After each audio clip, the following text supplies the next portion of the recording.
The house was too quiet. After my son and his wife left for their vacation, I lingered by the bed, listening to the faint hum of the oxygen machine. She lay there, supposedly in a coma, her face pale under the overhead light. The room smelled faintly of antiseptic and old curtains, a smell that settled into my chest and refused to leave. I had thought I knew what caring for her would feel like: quiet diligence, measured steps, gentle words. But sitting beside her, I realized how fragile that illusion was. My fingers hovered over the call button. I wanted to leave, even for a moment, but the sense of duty anchored me. Then she moved. Her eyelids fluttered, and a whisper escaped her lips. I leaned closer, straining to hear. "You shouldn't." The words were half-formed, yet sharp enough to slice through my careful detachment. My heart jumped. "It's nothing," I muttered to myself, though my voice sounded small and unconvincing in the empty room.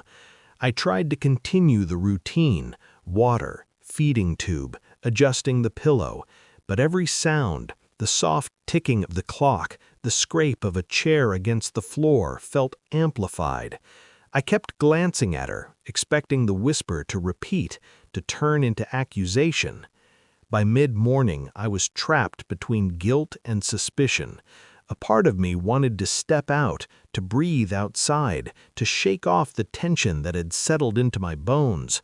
But another part, the part that had always believed in keeping promises and keeping people safe, rooted me to the chair beside her bed.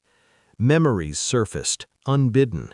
I saw her in earlier years, sharp and commanding, her words slicing without notice. My son had often rolled his eyes at her strictness, yet she had always been the anchor, the one whose approval mattered. Was that why this whisper frightened me so much? Was it the ghost of old power echoing through her fragile body? Hours passed. The whisper lingered in my mind, unspoken yet persistent. I hesitated to touch her hand, fearing I might provoke another murmured warning. Every small movement, the shift of a blanket, the turn of her head, felt loaded, like stepping across a field of invisible landmines. Then the door opened. A nurse stepped in, clipboard in hand, her presence immediately shifting the atmosphere. "I'm here for her routine check," she said, her voice calm but firm.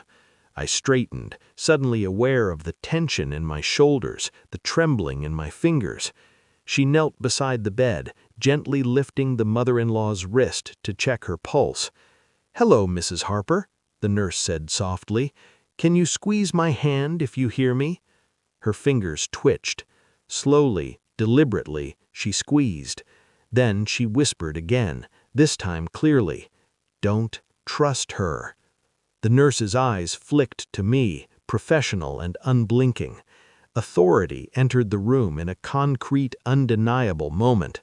The weight of responsibility I had assumed for hours shifted entirely. My son's mother was not the passive figure I had thought. She had agency, and the nurse recognized it instantly. I stepped back, letting the nurse take over. Relief washed over me, mingled with a sharp sting of humiliation. I had been entrusted with care, yet I had missed something vital, something subtle but undeniable. The rest of the day blurred. The nurse gave instructions, and I followed them, my movements careful, precise, deferential. I felt exposed, a novice in a situation I believed I controlled.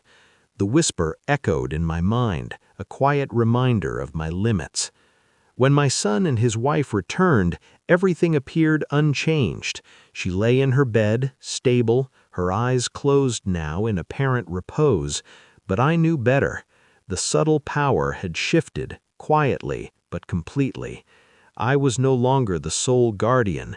I was an observer, aware of forces I could not command.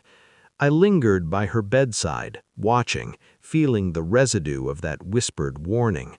Morally, I had done my best. Practically, I had failed.